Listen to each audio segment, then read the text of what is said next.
Hi friends, welcome to Jaisai TNPSC academy. நம்ம இன்னைக்கு இந்த வீடியோவில் என்ன பார்க்க போகிறோன்னா, டிஎன்பிஎஸ்சி பார்த்தீங்கன்னா இப்போ ரீசெண்டாக டிஎன்பிஎஸ்சி குரூப் 2 மற்றும் குரூப் 4க்கான சிலபஸை சேஞ்ச் பண்ணியிருக்காங்க. அது பற்றி தான் இந்த வீடியோவில் நம்ம பார்க்க போகிறோம். அதுக்கப்புறமா ஜென்ரல் தமிழில் பார்த்தீங்கன்னா இந்த புது சிலபஸ் படி நியூ புக் படிக்கணுமா, ஓல்டு புக் படிக்கணுமா, 11th 12th படிக்கணுமா, படிக்க வேண்டாமா அப்படிங்கிற டீட்டெயில்ஸ் எல்லாம் இந்த வீடியோவில் கிளியராக பார்க்கலாம். வீடியோக்குள்ளே போகிறதுக்கு முன்னாடி நீங்கள் இப்போ தான் ஃபஸ்ட் டைம் நம்மளுடைய யூடியூப் சேனல் பார்க்குறீங்க அப்படின்னா நம்மளுடைய சேனலை சப்ஸ்கிரைப் பண்ணிவிட்டு கூடவே இருக்கக்கூடிய பெல் ஐக்கானும் கிளிக் பண்ணி வச்சுக்கோங்க. வாங்க ஃப்ரெண்ட்ஸ், வீடியோக்குள்ளே போகலாம்.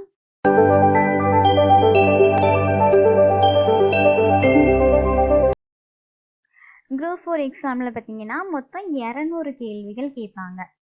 அதில் பொது அறிவு ஜிகேல எவ்வளோ கேட்பாங்கன்னா 75 கேள்விகள், மேக்ஸில் 25 கேள்விகள், தமிழ் தகுதி மற்றும் மதிப்பீட்டு தேர்வில் 100 கேள்விகள் கேட்பாங்க.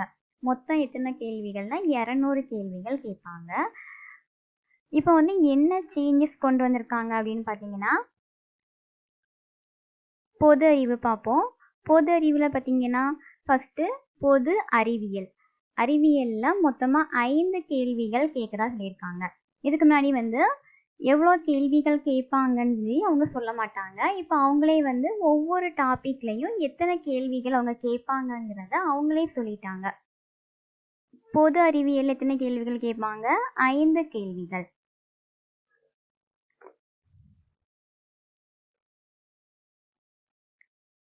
சயின்ஸில் பார்த்தீங்கன்னா மொத்தமாக 5 கேள்விகள் தான் கேட்குறாங்க. ஆனால் நம்ம அதுக்கு என்ன பண்ண வேண்டியது இருக்குன்னா, நிறைய படிக்க வேண்டியது இருக்குது. இது எல்லா டாப்பிக்குமே என்ன செய்யணும், படிக்க வேண்டியது இருக்குது. எதுலேருந்து அந்த 5 கேள்விகள் வருங்கிறது நமக்கு தெரியாது. அதனால சயின்ஸ் படிக்கும்போது ஃபஸ்ட்டு 9th ஸ்டாண்டர்ட் சயின்ஸும் 10th ஸ்டாண்டர்ட் சயின்ஸும் படிச்சுக்கோங்க. அதுக்கப்புறமா 8th 7th 6th படிச்சுக்கோங்க.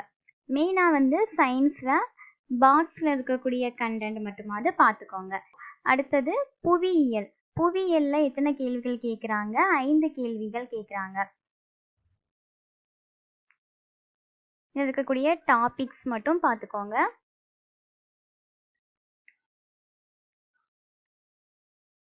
டென்த்தில் இருக்கக்கூடிய புவியியல் ரொம்பவே இம்பார்ட்டன்ட், அது பார்த்துக்கோங்க. அதுக்கப்புறம் அலகு 3ல் என்ன பண்ணியிருக்காங்கன்னா, இந்தியாவின் வரலாறு, பண்பாடு மற்றும் இந்திய தேசிய இயக்கம், இந்த ரெண்டுமே தனித்தனியாக தான் இருந்துச்சு. இந்தியாவின் வரலாறு பண்பாடு தனியாகவும் இந்திய தேசிய இயக்கம் தனியாகவும் இருந்துச்சு. இப்போ நியூ சிலபஸில் என்ன பண்ணியிருக்காங்கன்னா, இந்த ரெண்டையும் ஒன்று சேர்த்துட்டாங்க. இந்த ரெண்டையும் ஒன்று சேர்த்து மொத்தமாக 10 கேள்விகள் கேட்குறாங்க. அடுத்தது இந்திய ஆட்சியியல் பாலிட்டியில் எத்தனை கேள்வி கேட்குறாங்கன்னா 15 கேள்விகள். அடுத்தது இந்திய பொருளாதாரத்தையும் தமிழ்நாட்டில் வளர்ச்சி நிர்வாகம், இந்த ரெண்டையும் இணைத்து மொத்தமாக எத்தனை கேள்விகள் கேட்குறாங்க? 20 கேள்விகள் கேட்குறாங்க. யூனிட் 6 தமிழ்நாட்டின் வரலாறு, பண்பாடு, மரபு மற்றும் சமூக அரசியல் இயக்கங்கள், இதிலிருந்து மொத்தமாக 20 கேள்விகள் கேட்குறாங்க. மெயினாக நம்ம ஜிகேல பார்க்க வேண்டியது இதெல்லாம்னா, பாலிட்டி படிச்சுக்கணும். அதுலேருந்து 15 கேள்விகள் கேட்குறாங்க. அதுக்கப்புறம் இந்திய பொருளாதாரம், தமிழ்நாட்டில் வளர்ச்சி நிர்வாகம், அதிலிருந்து 20 கேள்விகள். அப்புறமா இந்தியாவின் வரலாறு, பண்பாடு, இந்திய தேசிய இயக்கம், அதில் 10 கேள்விகள். தமிழ்நாட்டின் வரலாறு, பண்பாடு, மரபு மற்றும் சமூக இயக்கங்கள், இதிலிருந்து 20 கேள்விகள் வருது. இதெல்லாம் முடிச்சிட்டு அதுக்கப்புறமா கூட நீங்கள் சயின்ஸையும் ஜியோகிராஃபியும் கூட படிச்சுக்கலாம். ஏன்னா இதுலேருந்து 5 கேள்விகள் தான், மொத்தமே 10 கேள்விகள் தான் வரும்.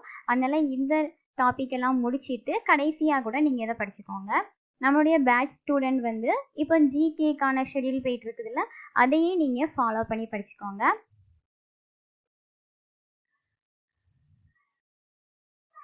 பேட்ச் ஸ்டூடெண்ட்ஸ்க்கு ஜிகே ஷெடியூலில் எந்த விதமான சேஞ்சஸுமே இல்லை, நீங்கள் அதையே ஃபாலோ பண்ணிக்கோங்க. அடுத்தது மேக்ஸில் மொத்தம் எத்தனை கேள்விகள்னா 25 கேள்விகள் கேட்காங்க. சுருக்குதல், விழுக்காடு, HCF, LCM, விகிதம் மற்றும் விகிதாசாரம், தனிவெட்டி, கூட்டுவெட்டி, பரப்பு, கொள்ளளவு, காலம் மற்றும் வேலை, அதுக்கப்புறமா ரீசனிங், ரீசனிங்கில் ஒரு 10 கேள்வி கேட்காங்க. இது வந்து திறன் அறிவில் 15 கேள்விகளும், ரீசனிங்கில் 10 கேள்விகளும், மொத்தம் எத்தனை கேள்விகள் கேட்காங்க? 25 கேள்வி கேட்காங்க.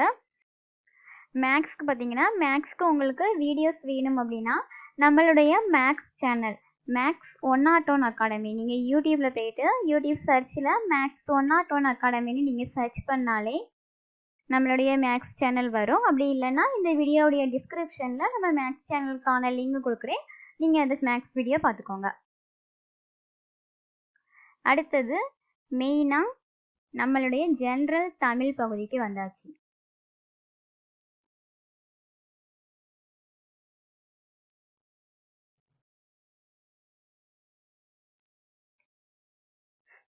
ஜென்ரல் தமிழில் பார்த்தீங்கன்னா மொத்தமாக 100 கேள்விகள் கேட்பாங்க. அதில் இப்போ என்ன பண்ணியிருக்காங்க அப்படின்னா இலக்கணத்தில் வந்து நிறைய கொஸ்டின்ஸ் கேட்குற மாதிரி பண்ணியிருக்காங்க.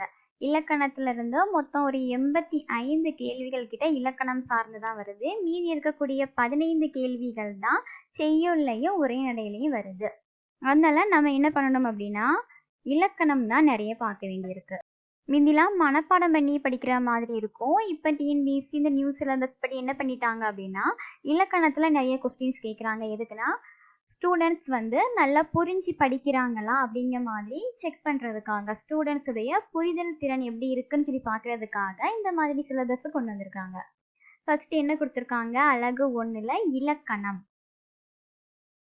இதில் 25 கேள்விகள் கேட்பாங்க. என்னதெல்லாம் கேட்குறாங்க அப்படின்னா ரொம்ப ஈஸி தான். பிரித்து எழுதுதல், சேர்த்து எழுதுதல், இதெல்லாம் வந்து சின்ன கிளாஸ்ல இருந்தே நம்ம படிச்சுட்டு தான் இருந்திருப்போம். அதிலிருந்து தான் கேட்குறாங்க. வேற சந்தி பிழை, குறில் நெடில் வேறுபாடு, லகர லகர லகர வேறுபாடு, நகர நகர வேறுபாடு, இந்த மாதிரி தான் கேட்டுட்டு இருக்காங்க. ரகர ரகர வேறுபாடு, இனவெழுத்துக்கள்,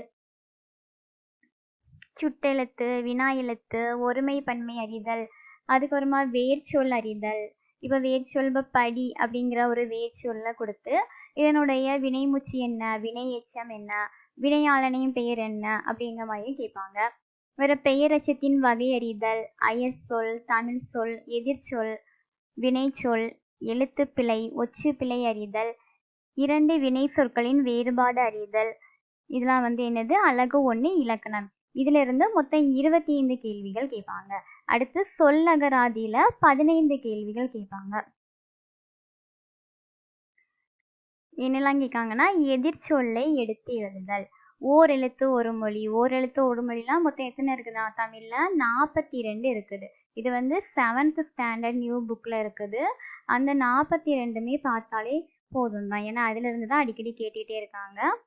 அடுத்தது உரிய பொருளை கண்டறிதல், ஒரு பொருள் தரும் பல சொற்கள், பொருந்தா சொல்லை கண்டறிதல், அகர வரிசைப்படி சொற்களை சீர் செய்தல், ஒரு பொருள் பன்மொழி, இரு பொருள் குறிக்கும் சொற்கள், பேச்சு வழக்கு, பேச்சு வழக்குல உள்ள சொற்கள், எழுத்து வழக்குல உள்ள சொற்கள், சொல் பொருள் அறிதல், ஒரு சொல்லுக்கு இணையான வேறு சொல் அறிதல். அடுத்தது கோடிட்ட இடங்களிலேயே சரியான சொல்லை தேர்ந்தெடுத்து எழுதுதல். இப்போ வந்து எக்ஸாம்பிளுக்கு என்ன கொடுத்துருக்காங்க? பள்ளிக்கு சென்று கல்வி பயிலுதல் சிறப்பு. இப்போ இந்த டேஷ்ல என்ன வரும்? பள்ளிக்கு சென்று கல்வி டேஷ் சிறப்பு அப்படின்னா பள்ளிக்கு சென்று கல்வி பயிலுதல் சிறப்பு அப்படிங்கிறது ஆன்சரா வரும். அதே மாதிரி வானில் டேஷ் தோன்றினால் மழை பொழியும். இங்க என்ன கொடுத்துருக்காங்க? முகில், நட்சத்திரம் 2 கொடுத்துருக்காங்க. இதுல எது கரெக்ட்னா முகில். ஏன்னா முகில்னா என்னது?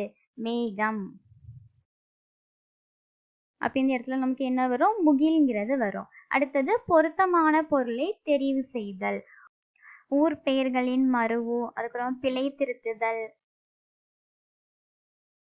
பேச்சு வழக்கு சொற்களுக்கு இணையான தூய தமிழ் சொற்களை இணைத்தல், இந்த மாதிரி கேட்பாங்க. அடுத்தது பேச்சு வழக்கு தொடர்களில் உள்ள பிழை திருத்தம். அதுக்கு எக்ஸாம்பிள் என்ன கொடுத்துருக்காங்க? நேத்து மழை பெஞ்சுது. இது வந்து என்னது? பேச்சு வழக்கு. இதை நம்ம எழுத்து வழக்குலாம் நீங்க எழுதணும் அப்படின்னு சொன்னாங்கன்னா நேற்று மழை பெய்தது அப்படின்னு சொல்லி நம்ம எழுதுவோம். இந்த மாதிரி தான் கேட்பாங்க மேக்ஸ்.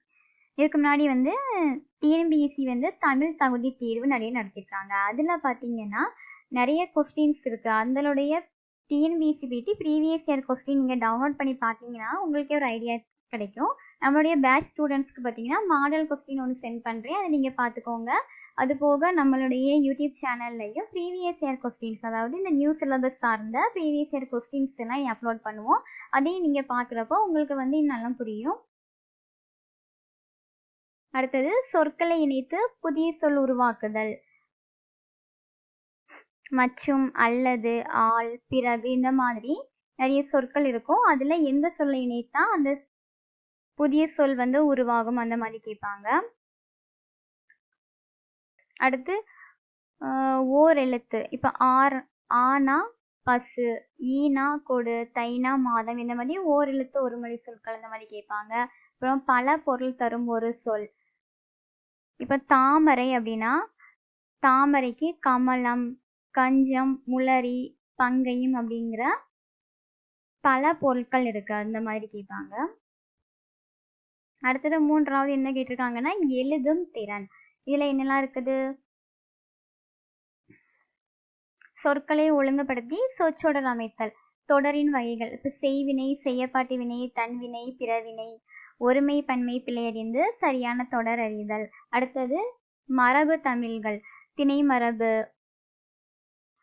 பால் மரபு, அந்த மாதிரி கேட்காங்க. அதுக்கப்புறமா இளமை பெயர்கள், பசு, கன்று, ஆட்டு, குட்டி, அந்த மாதிரி. அதுக்கப்புறம் நிறுத்தற் குறிகள் கேட்குறாங்க. இதெல்லாம் வந்து ஸ்கூல் புக்லேயே இருக்கு. அதனால வந்து இது எல்லாமே ஸ்கூல் புக்கில் இருந்தால் படிக்க போகிறோம். ஆனால் வந்து நீங்கள் என்ன பண்ணணும்னா சிலபஸை டவுன்லோட் பண்ணி பிரிண்ட் எடுத்து வச்சுட்டு அந்த சிலபஸில் இருக்கக்கூடிய டாபிக் ஸ்கூல் புக்கில் எங்கெல்லாம் இருக்குதுன்னு பார்த்து நீங்கள் படிக்கணும். பேட்ச் ஸ்டூடெண்ட்ஸுக்கு எந்த ப்ராப்ளமும் இல்லை. எங்கெங்கே படிக்கணுங்கிறத நானே குறித்து கொடுத்துருவேன். அடுத்தது 4வது கலை சொற்கள். கலை சொற்கள் வந்து ஒவ்வொரு யூனிட்டுக்கு பின்னாடியும் வந்து கலை சொற்கள் இருக்கும். அதுல இருந்து எத்தனை கேள்வி கேட்காங்க? 10 கேள்விகள் கேட்காங்க. எக்ஸாம்பிள் இங்க கொடுத்துருக்காங்க. அடுத்தது அலகு 5 என்னன்னா வாசித்தல் புரிந்து கொள்ளும் திறன். அதுல இருந்து மொத்தம் 15 கேள்விகள் கேட்காங்க. இப்போ அவங்க வந்து ஒரு பேராகிராஃப் மாதிரி கொடுப்பாங்க. அதை நம்ம படித்து அவங்க கேட்கக்கூடிய கேள்விகளுக்கு நம்ம அந்த பேராகிராஃப்ல இருந்து நம்ம என்ன புரிஞ்சுக்கிட்டோமோ அதை நம்ம வந்து என்ன பண்ணணும்? ஆன்சராக எழுதணும். அடுத்தது அலகு 6ல் எளிய மொழிபெயர்ப்பு. இது மொழிபெயர்ப்பு, இதுவும் வந்து கலை சொற்கள் மாதிரி தான். இந்த ரெண்டுமே வந்து ஒன்று தான். அடுத்தது அலகு 7. இதில் தான் வந்து என்ன இருக்குதுன்னா இலக்கியமும் தமிழ் அறிஞர்களும் தமிழ் தொண்டும். இதிலிருந்து மொத்தம் 15 கேள்விகள் கேட்குறாங்க. இதுக்கு முன்னாடி உள்ள சிலபஸ் படி பார்த்தீங்கன்னா இந்த இடத்துல தான் நம்ம நிறைய படிப்போம். ஆனால் இந்த டைம் வந்து இதில் கம்மியாக தான் படிக்கணும். 15 கேள்விகள் தான் கேட்குறாங்க. இது வரைக்கும் உள்ளது வரைக்கும் 85 கொஸ்டின்ஸ் கேட்குறாங்க. இதில் மட்டும் 15 கொஸ்டின்ஸ் தான் கேட்குறாங்க. என்னெல்லாம் கொடுத்துருக்காங்கன்னா திருக்குறள். திருக்குறளில் மொத்தம் 20 அதிகாரங்கள் மட்டும் படித்தா போதும்னு இருக்காங்க.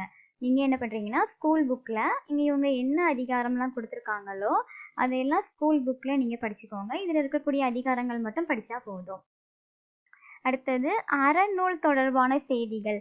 நாலடியார், நான்மணிக்கடிகை, பழமொழி 400, முதுமொழி காஞ்சி, திரிகடுகம், இன்னா 40, சிறுபஞ்ச மூலம், ஏலாதி, ஔவையார் பாடல்கள். அடுத்தது தமிழின் தொன்மை, சிறப்பு, திராவிட மொழிகள் தொடர்பான செய்திகள். உவி சாமிநாத ஐயர், தேப்போ, மீனாட்சி சுந்தரம், சி லக்குவனார், இந்த மாதிரி நிறைய வந்து நேம்ஸ் கொடுத்துருக்காங்க. இதில் இருக்கிறது மட்டும் நம்ம செய்யும் போதும் படித்தா போதும். அடுத்து நியூ புக் படிக்கணுமா ஓல்டு புக் படிக்கணுமா அப்படின்னு சொல்லிட்டு நிறைய ஸ்டூடெண்ட்ஸுக்கு டவுட் இருக்கும். இது எல்லாமே நம்ம நியூ புக்லையும் படிக்கணும், ஓல்டு புக்லையும் படிக்கணும். இவங்க சிலபஸ் தான் கொடுத்துருக்காங்களே தவிர இது நியூ புக்கில் படிக்கணுமா ஓல்டு புக்கில் படிக்கணுமான்னு அவங்க மென்ஷன் பண்ணல. அவங்க சிலபஸில் எங்கே இருந்தாலும் கேட்பாங்க. அதில் நம்ம நியூ புக்கும் படிக்கணும், ஓல்டு புக்கும் படிக்கணும். 6th to 10th வரைக்கும் உள்ள நியூ புக் ஓல்டு புக் ரெண்டுமே முடிச்சுட்டு அதுக்கப்புறமா 11th 12th தமிழ் படிக்க ஆரம்பிக்கணும். இப்போ நம்மளுடைய பேட்ச் ஸ்டூடெண்ட்ஸ்க்கு வந்து பார்த்தீங்கன்னா ஏற்கனவே ஒரு ஷெடியூல் போயிட்டு இருக்கும் ஜென்ரல் தமிழ் டெஸ்ட்டுக்கு. அவங்க வந்து இப்போ ஃபஸ்ட்டுந்தே படிக்க மாதிரி இருக்கும். இந்த புது ஷெடியூல் வந்து நான் சென்ட் பண்ணுறேன், அந்த ஷெடியூல் ஃபாலோ பண்ணிக்கோங்க. அது போக நீங்கள் வந்து இதெல்லாம் நம்ம ஸ்கூல் புக்கில் எங்கே படிக்கணும் அப்படின்னு சொல்லிட்டுலாம் நீங்கள் பயப்பட வேண்டிய தேவையே இல்லை. என்னெல்லாம் படிக்கணும் அப்படிங்கிறது நான் உங்களுக்கு பிடிஎஃப் சென்ட் பண்ணும்போது அந்த பிடிஎஃப்லேயே நான் குறித்து கொடுத்துருவேன். இதெல்லாம் படிங்க, இந்த ஏரியாலாம் நல்லா படிக்கணும், இதெல்லாம் தேவையில்லை அப்படிங்கிற மாதிரி நானே வந்து குறித்து கொடுத்துருவேன். அதனால நீங்கள் பயப்படாதீங்க. இதெல்லாம் முடிச்சுட்டு அதுக்கு போக ப்ரீவியஸ் இயர் கொஸ்டின்ஸ் இது எல்லாம் பார்த்தாலே போதும். நம்ம வந்து ஜெனரல் தமிழ் பகுதிக்கு பயப்படவே வேண்டாம், அழகாக எழுதிடலாம். இலக்கணம்லாம் ரொம்பவே ஈஸி தான். நம்ம புரிஞ்சு படித்தோம் அப்படின்னா ரொம்பவே ஈஸியாக நம்ம வந்து இந்த எக்ஸாமில் கிளியர் பண்ணிடலாம். இந்த சிலபஸ் வேணும் அப்படின்னா டிஸ்கிரிப்ஷனில் லிங்க் இருக்குது, நீங்கள் டவுன்லோட் பண்ணிக்கலாம். பேட்ச் ஸ்டூடெண்ட்ஸ்க்கு பேட்சில் சென்ட் பண்ணியிருக்கேன். நீங்கள் வந்து பிடிஎஃப் வந்து பிரிண்ட் எடுத்துக்கோங்க.